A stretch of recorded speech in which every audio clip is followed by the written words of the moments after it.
SIR படிவங்கள் என்பது தமிழ்நாட்டில் ஒரு பெரும் சர்ச்சையை ஏற்படுத்திய விவகாரமாக இருந்தது. இந்த நிலையிலே தேர்தல் ஆணையம் வெளியிட்டிருக்கக்கூடிய புள்ளி விவரம் என்பது ஒரு முக்கிய விஷயமாக பார்க்கப்படுகிறது. காரணம், தமிழ்நாட்டில் இருக்கக்கூடிய வாக்காளர்களிடம் இந்த எஸ்ஐஆர் படிவங்கள் 99% கொடுக்கப்பட்டு அவற்றை நிரப்பி மீண்டும் 99% பெற்று பதிவேற்றம் செய்திருப்பதாக தேர்தல் ஆணையத்தினுடைய புள்ளி விவரங்கள் சுட்டிக்காட்டுகின்றன.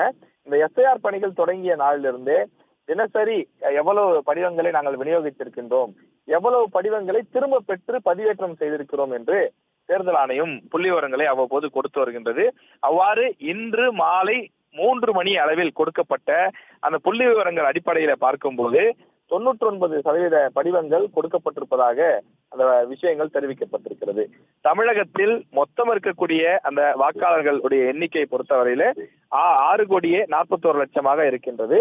அவர்களில் கிட்டத்தட்ட ஒரு 99% அளவிற்கு அந்த படிவங்கள் பொதுமக்களிடம் கொண்டு சென்று சேர்த்திருப்பதாக தெரிவிக்கப்பட்டிருக்கிறது.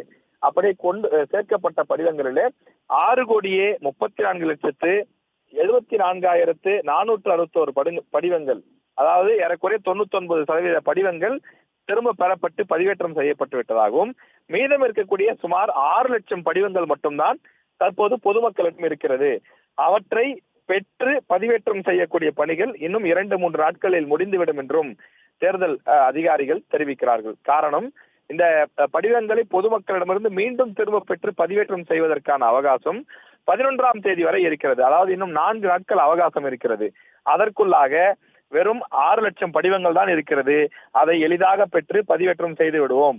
பல இடங்களிலே 100% பதிவேற்றம் செய்தாகிவிட்டது. இன்னும் ஒரு சில மாவட்டங்களில் ஒரு சில இடங்களில் மட்டுமே இந்த படிவங்கள் திரும்ப பெறாமல் இருக்கிறது. எனவே தமிழ்நாட்டை பொறுத்தவரையிலே எஸ்ஐஆர் பணிகளை தேர்தல் ஆணையம் வெற்றிகரமாக முடித்து விட்டது என்று தேர்தல் நடத்தக்கூடிய அதிகாரிகள் குறிப்பிடுகிறார்கள். முன்னதாக எஸ்ஐஆர் படிவங்கள் மூலமாக தமிழ்நாட்டில் இருக்கக்கூடிய வாக்காளர்கள் நீக்கப்படலாம், இதன் காரணமாக சிறுபான்மையினர் உட்பட பூர்வீக குடிமக்கள் உட்பட பல பேருடைய வாக்குகள் இழக்கக்கூடிய அபாயம் இருக்கும் என்று ஒரு அச்சம் இருந்தது. ஆனால் தேர்தல் ஆணையம் தற்போது கொடுத்திருக்கக்கூடிய புள்ளி விவரங்களின்படி பார்க்கும்போது 99% பணிகள் நிறைவடைந்து விட்டது தெரிய வந்திருக்கிறது.